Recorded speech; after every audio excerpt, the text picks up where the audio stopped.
Assalamualaikum warahmatullahi wabarakatuh, saudara pemirsa dimanapun saat ini menyempatkan diri menonton siaran Agung Pos YouTuber. Dan saya saat ini berada di kediaman Bapak Dr. Kiai Haji Abdul Karim Subki. Beliau adalah ulama terkenal di Sumatera Selatan dan juga pengurus MUI Provinsi Sumatera Selatan.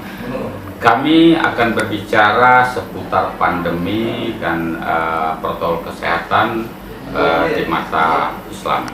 Pak Kiai, di kacamata Islam menurut Pak Kiai, pandemi ini harus dihindari, ditakuti, atau bagaimana? Silakan Pak.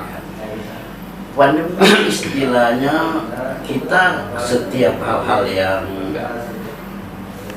menyusahkan, merugikan, semacam ancaman nyawa, kita harus istilahnya menghindari. Iya.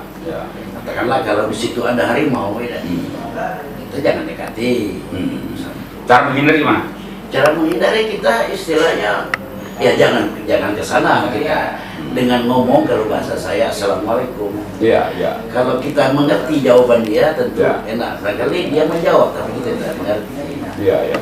Kita hindari, bukan berarti aku udah takut, memang aku orang Islam, boleh. Iya. Yang dikatakan menghindari kita istilahnya preventif ada istilahnya prevention is better than cure. Kita menghindari itu atau memelihara itu lebih baik daripada pengobatan. Iya. Jadi kita memelihara diri sebelum sakit itu lebih baik daripada pengobatan. Menghindari dalam arti kata kan kita mematuhi protokol kesehatan. Kaitannya sesuai dengan anjuran, sesuai dengan harapan seruan. Nah, kita harus tunduk patuh kepada istilahnya ajakan dan seruan. Karena apa? Setiap ada larangan, ada istilahnya anjuran-anjuran untuk kita menghindari, kita harus lakukan itu dengan tunduk patuh. Iya. Kenapa? Memang semuanya adalah ketentuan Tuhan semua. Namun kita harus berikhtiar. Siapa saja setuju itu, paham itu. Kita berikhtiar dan berusaha. Iya. Oleh karena itu istilahnya kalau sudah nyata itu, dan ini pandemi ini sebut tidak kelihatan. Iya. Nah, kita juga sebagai kerohanian juga kita dengan auzubillahi minasyaitonir. Pak Kiai, sholat ini kan setiap kita mau sholat itu biasanya imam mengumandangkan supaya merapatkan saf. Nah, sementara di pandemi ini justru kita menjarangkan saf. Sebenarnya rapat saf itu di mata Islam itu bagaimana? Kalau menjarangkan juga apa sanksinya? Di dalam Islam kita mencontoh orang yang kita idolakan.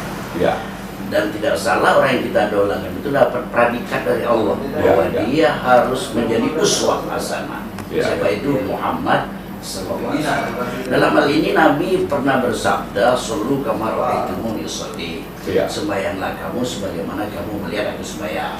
Menurut Nabi salah satu tata tertib sholat itu biasanya imam mengatakan somu sufufakum, rapatkan dan luruskan barisan. Fa inna taswiyata sufur min tamamil shalah. Sesungguhnya barisan lurus dan rapat, kalau ketemu jari ini adalah merupakan kesempurnaan dari sholat itu. Itu kalau Nabi. Lantas adanya pandemi oleh pemerintah menurut penelitian medis, menurut penelitian para dokter, kita harus menjarangkan.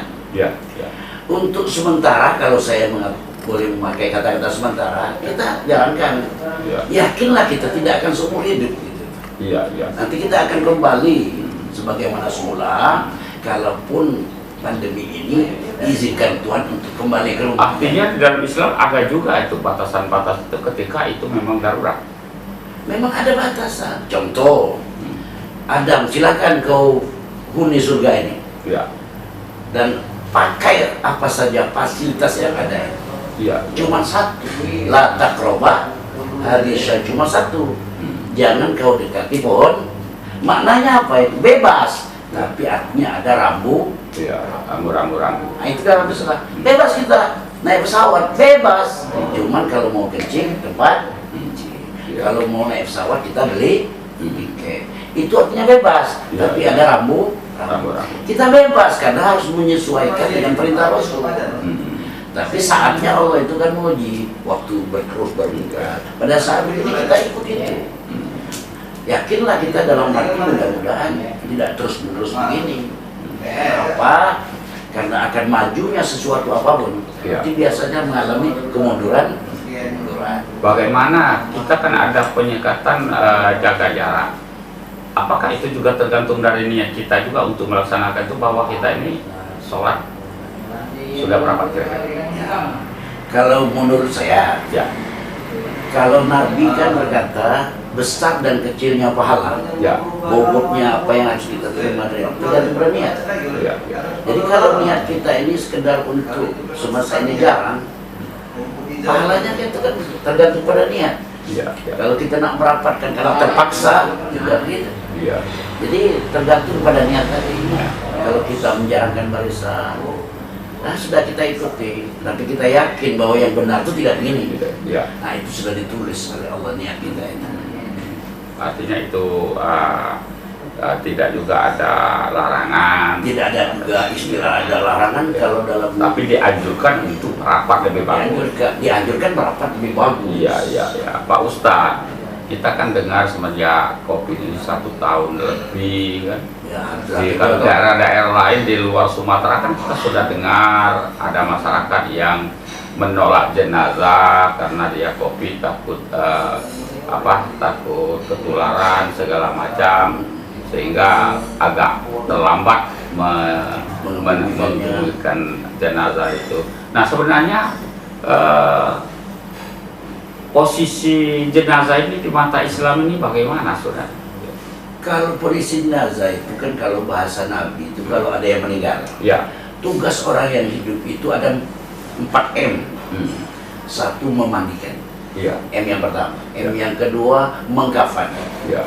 M yang ketiga menyembahyankan, M yang keempat menguburkan. Ya. Itu tugas orang yang hidup terhadap jenazah. Dan pastikanlah orang yang mati itu pun kita harus hormati, apalagi orang yang hidup. Maka dalam cara pengelolaan jenazah itu memandikan pun harus hati-hati.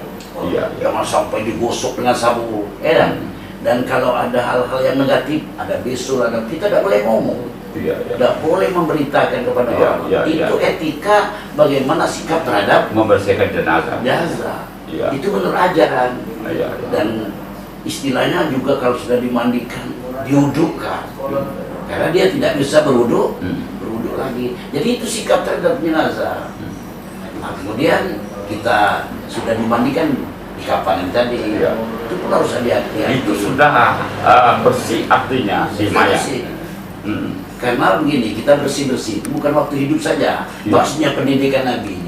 Kita meninggal pun harus bersih. Kenapa? Sebenarnya kalau dalam Al-Quran bukan mati orang meninggal. Dalam bahasanya meninggal. Bukan mati, meninggal. Meninggal itu artinya meninggalkan alam dunia, pindah ke alam barzah. Bukan mati, pindah alam. Maka disebut meninggal dunia. Meninggalkan dunia. Bukan mati, meninggalkan alam dunia. Dan kehidupan di alam barzah itu tidak ada yang tahu. Bukti tidak ada yang tahu. Tidak pernah orang yang mati itu melapor. Tidak. Cuman dari Nabi, beliau dari Tuhan itu dikatakan dia masih hidup. Orang pulang dari mengantar dia itu kedengaran dia bunyi-bunyi sandal-sandal orang. Berdosa nggak tidak itu Ustaz menelantarkan jenazah? Berdosa. Sebab dia walaupun jenazah, dia adalah makhluk Allah. Seorang Nabi pun ada lewat jenazah, dia sudah duduk berdiri. Orang berkata, ya Rasul itu orang Yahudi. Nabi bilang dia kan Yahudi. Artinya wajib bagi orang Islam ketika ada jenazah mengurusnya. Orang Islam? Iya, wajib bagi orang Islam mengurus jenazah itu.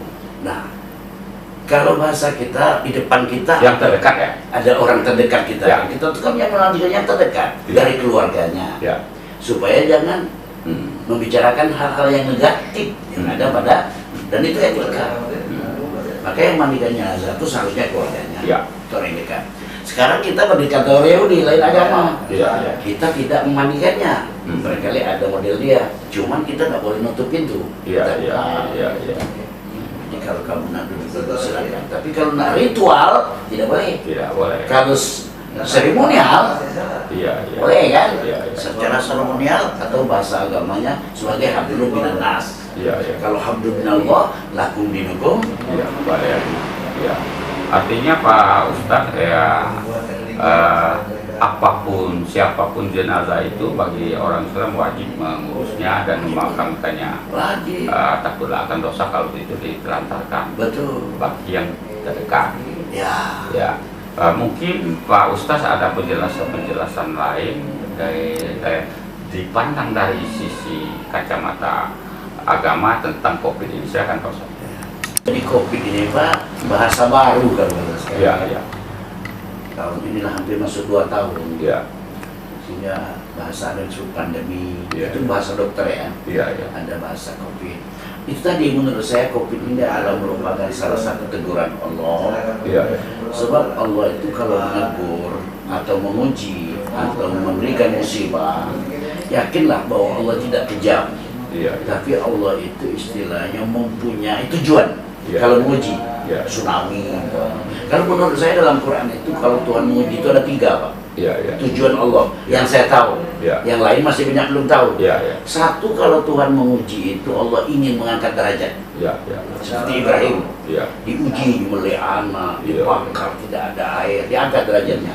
Sampai sekarang namanya masih disebut. Masih disebut. Allahumma sholli ala Muhammad wa ali Muhammad kama shallaita Iya, iya. ala Ibrahim. Jadi satu, kalau Allah menguji itu tujuannya mau mengangkat derajat. Kedua, kalau Allah menguji itu Allah ingin mengampuni dosa. Iya, iya. Ketiga, ini menurut saya yang penting. Iya. Kalau Allah menguji itu menyuruh introspeksi. Kata kita sudah benar. Iya. Sholat kita ini. Iya. Kata Allah, kau sebagai pemerintah, kau sebagai rakyat, kata kau sudah benar. Kata Allah belum. Nah, itu maksudnya kalau Allah menguji itu yang ketiga menyuruh introspeksi. Iya. Artinya sholat itu tetap dilakukan, tapi protokol kesehatan dipatuhi. Dipatuhi, Iya, iya. pakai masker, disebut tadi menjaga jarak. Iya, iya, iya, iya. Kemudian tadi istilahnya harus cuci tangan. Iya, iya. Tapi pastikanlah dalam sholat 1400 tahun yang lalu sudah dulu itu. Iya. Bukan hanya cuci tangan, bukan hanya pakai masker. Iya. Kita kan sebelum sholat harus bersih mandi, Iya. cuci muka, cuci tangan, cuci Iya. kaki. Ustaz, kita nih kalau sama Islam ini kalau bertemu kita kan biasanya salaman. Betul. Tapi kita sekarang ada semacam katakanlah perubahan untuk menghindari pandemi menular. Kita seperti ini gimana? Kira-kira apa kita tetap salaman sebagai orang Islam atau kita semacam mengacukan tinju seperti itu? Jadi menurut saya Pak, adanya pandemi ini sekaligus ada semacam pergeseran. Iya, iya. Adanya pandemi sekaligus ada pergeseran. Tadinya harus salaman, ini tidak boleh salaman dulu. Jadi harus dekat sholat, tidak boleh sholat. Jadi ada pergeseran nilai adanya pandemi ini. Tapi saya yakin dia tidak lama. Karena apa? Semuanya ada ajal.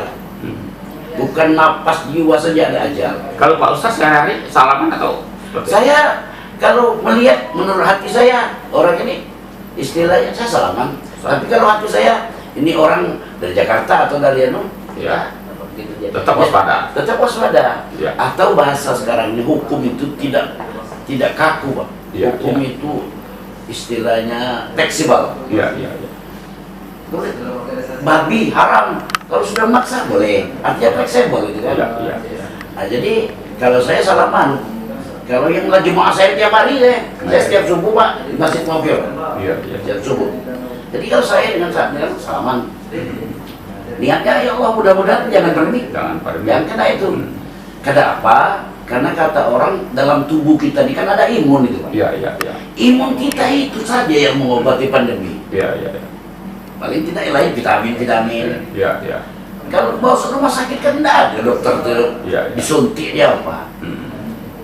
Dikasih vitamin Ya. jadi istilah kalau saya dalam pandemi ini yang biasa kita diedukasi salaman kita tidak salaman. Kalau baca dengan Bapak saya baru ketemu tidak salaman Ya. tapi ada saya keyakinan ini hamba Allah saya salaman. Iya, iya. Niat saya tadi mudah-mudahan Ya. langsung imun ini naik. Iya, iya. Jangan ada kamu rasa takut-takut. Hmm. Kalau kamu rasa takut Takut itulah yang menyebabkan kamu panik. Iya. Tapi pandemi itu memang ada, Pak. COVID itu memang ada. Ada, cuma kalau bahasa kita tidak kelihatan. Iya. Tidak kelihatan.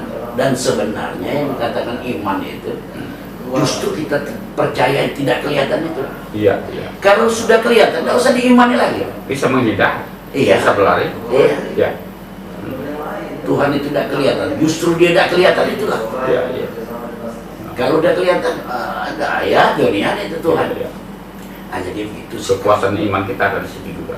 Jadi sebenarnya pandemi ini benarlah apa yang dikatakan orang banyak. Imun kita ini yang menyehatkan. Iya. Kalau kita banyak berperasaan, tiap hari ngomong pandemi saja, Iya. itu termasuk sakit Pak itu. Kan gitu Pak. Mohon maaf Bapak itu tugasnya nih. Iya. Di akhir waktu wawancara singkat kita ini, kalau ada himbauan, saran, pendapat kepada masyarakat umum dan kepada siapa saya, silakan. Satu, saya kalau boleh saya ya, segala sesuatu satulah hati. Ya. Makanya hati sering disebut Pak. Ya. Satu hati-hati, dua jangan kecil, hati. Ya. Tiga jangan patah, Hati. Empat besarkan, Hati. Lima jangan sakit, Hati. Enam jangan makan, Makan hati. Jangan makan hati. Ya, materi boleh. Ya boleh. Ya, kemudian kalau bercinta sepenuh, Ya. aku cinta padamu sepenuh. Sepenuh hati. Tidak pernah sepenuh otak, sepenuh pangkat kan? Ya. Ujung-ujungnya hati di dalam siapa? Ya, Siapa tahu. Jadi menurut saya segala sesuatu harus hati-hati. Maksudnya gini, ini tempat aman kata orang. Aman di sini. Hati. Ini tidak aman ini. Tidak hati. Itu salah. Ya. Maka hati itu sering disebut tadi. Hati-hati dan waspada. Kalau bahasa agak keren dikit waspada. Kalau bahasa bak nyapi waspada. Iya. Sambil coreng-coreng muka ini. Iya. Waspadalah. Ya. Itu satu menurut saya Pak. Iya. Kedua, kita tidak boleh sombong. Iya. Aku udah takut pandemi, aku sehat. Jangan. Iya. Jadi yang kedua, janganlah di antara kita ada yang Sombong. terhadap apa saja. Merasa berilmu lah, Iya. merasa harta golean, Iya. merasa berpangkat lah, Iya. merasa keren lah. Di mata Allah itu sama saja. Di mata Allah itu sama saja. Di mata Allah itu sama saja, yang membedakan hanya takwa kan? Takwa. Sama, kamu kiai, presiden sama. Tapi siapa di antara kamu yang paling takut pada aku? Iya. Saya mengartikan takut itu bukan takut diazab di kubur, tapi takut kalau hidup sebentar ini tidak berprestasi. Iya. Takut kalau hidup sebentar ini tidak sholat. Takut kalau hidup sebentar ini doyan judi. Iya. Takut kalau masa pandemi ini kita masuk terpapar. Itu maksudnya takut itu. Jadi kita waspada. Kedua, jangan apa tadi? Jangan nantang lah. Jangan sombong. Sombong. Ya. Sombong bagian daripada syirik. Iya. Itu yang kedua, kalau boleh diberi pesan-pesan. Iya. Jangan ada terdetik kita karena aku pejabat, aku tidak akan pandemi. Ya. Karena saya ustaz. Karena saya ustaz, saya tidak akan kena pandemi. Para ustaz dimanapun himbauan Pak Ustaz apa? Kalau saya boleh ngomong, para ustaz seharusnya kita harus satu bahasa. Satu langkah, satu tujuan untuk menuju ridho Allah. Kalau ada ustaz menjelekkan atau memprasangkakan kepada ustaz yang lain tidak bagus, itu berarti ustaz itu diragukan. Rasulullah siapapun yang bagus, yang tidak bagus tadi apa? Hati tadi. Jadi kalau menyebut para ustaz bagaimana? Bagus. Harus satu bahasa. Tugas kita menyinari yang gelap, menjernihkan yang keruh, meluruskan yang bengkok, memberitahu yang belum tahu, dan akan lebih tahu lagi bagi yang sudah tahu. Sekitar itu mengingat. Karena Allah menyuruh Nabi sebagai seorang pemberi peringatan. Seorang presiden harus ada ajudan diperingatkan. Seorang raja presiden lengkap, ada seksi kedokteran, ada seksi agama, semuanya itu. Itu Pak himbauan saya. Pak Ustaz, terima kasih banyak. Cukup jelas, padat, walaupun di dalam waktu yang singkat. Insya Allah ini akan bermanfaat bagi pemirsa kita yang menonton channel ini. Saudara-saudara pemirsa, demikian perbincangan singkat kami dengan Dr. Ades Kiai Haji Abdul Karim Sufi di kediaman beliau di Bukit Besar, Palembang. Lebih kurang saya mohon maaf kepada Allah, saya mohon ampun saya dengan wassalamualaikum warahmatullahi wabarakatuh. Waalaikumsalam warahmatullahi wabarakatuh.